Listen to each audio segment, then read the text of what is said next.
Mr. Ikeda speaks on great figures of the world, universal genius Leonardo da Vinci. Illustrations by Mitsuko Motomura.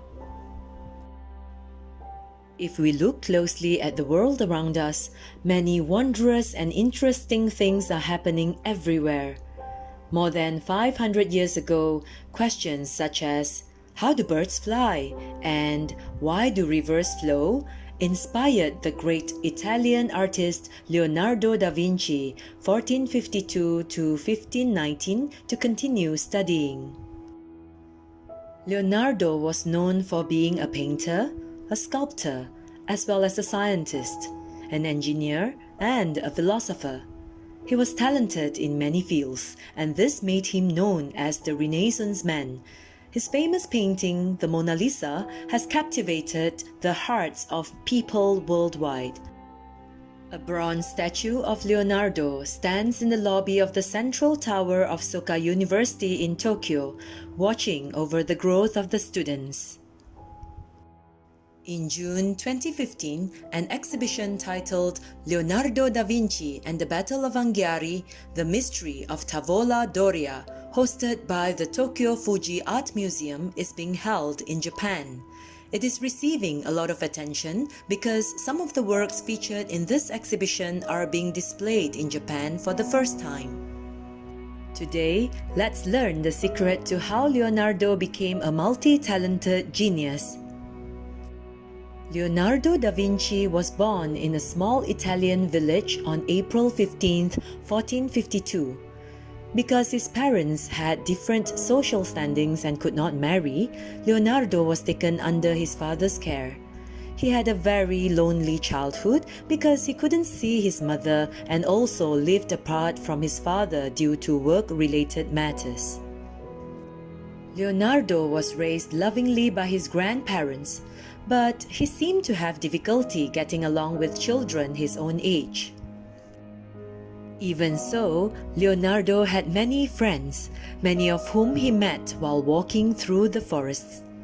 Flowers swaying in the breeze, running streams, galloping horses, birds flying in the skies, lizards and tiny insects hiding behind the rocks.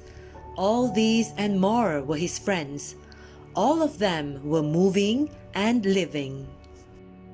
Leonardo engaged in dialogues with them in his heart.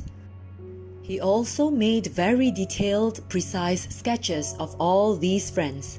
His drawings were so vivid, they seemed as if they could come to life at any moment.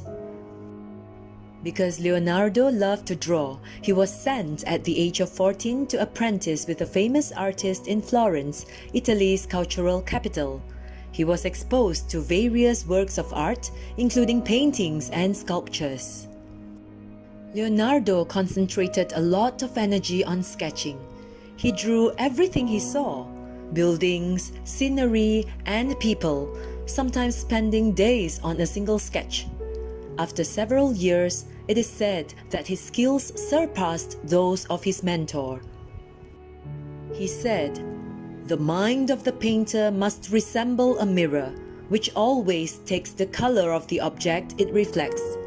Therefore, you must know, O painter, that you cannot be a good one if you are not the universal master of representing by your art every kind of form produced by nature." In other words, he stressed the significance of careful observation and copying what you see exactly as you see it. The Japanese word for learning comes from a word meaning to emulate. Learning begins with emulating someone. In other words, trying to be like someone. If you want to develop better handwriting, imitate those with good penmanship. If you want to excel at soccer or baseball, try mimicking a star athlete. You can definitely improve your studies by trying to learn from someone who excels in their academics. This is the first step towards realizing your dreams. Try following good examples. Repeat the process until you can do it on your own. This is the meaning of making efforts. Leonardo continued to make efforts throughout his life because each time he observed something and emulated it, he made a new discovery and found renewed joy. When drawing a bird, he dreamed of flying like one. Leonardo thought long and hard about how he could make that possible. In his notebooks, he recorded his ideas and whatever he learned. Over 600 sketches and 8,000 pages of such notes remain today, though some say he left behind several times more. Many new inventions, different types of technology and ways of thinking emerged from these sketches and notes. For example, his idea of a flying machine was recorded in his notes more than 400 years before the Wright brothers built and made flight with the world's first successful airplane in the early 1900s. In June 1994, I was given the opportunity to speak at Italy's University of Bologna, one of the oldest universities in the world. The theme of my lecture was Leonardo's Universal Vision and the Parliament of Humanity, Thoughts on the Future of the United Nations. After visiting Bologna, I went to Milan and viewed a room in which Leonardo had painted the ceilings and walls with images of trees spreading their branches which were laden with rich foliage. Surprisingly, Leonardo had depicted the roots of the trees very powerfully. Though many paintings feature beautiful flowers, few show the roots which grow beneath the earth. But Leonardo had realized that the things we see are the results of the things we cannot see. For Leonardo, drawing both aspects is what made the trees truly complete. I still vividly remember that painting. One of my favorite quotes by Leonardo is, "No perfect talent without great suffering. Great struggles make talent bloom beautifully. Unseen efforts become the roots that enable the flowers of our dreams to blossom." Leonardo's life was filled with a series of problems and challenges. He was often left out and was ridiculed because he wasn't able to continue his schooling. But, calling himself an uneducated man, he patiently studied harder than anyone.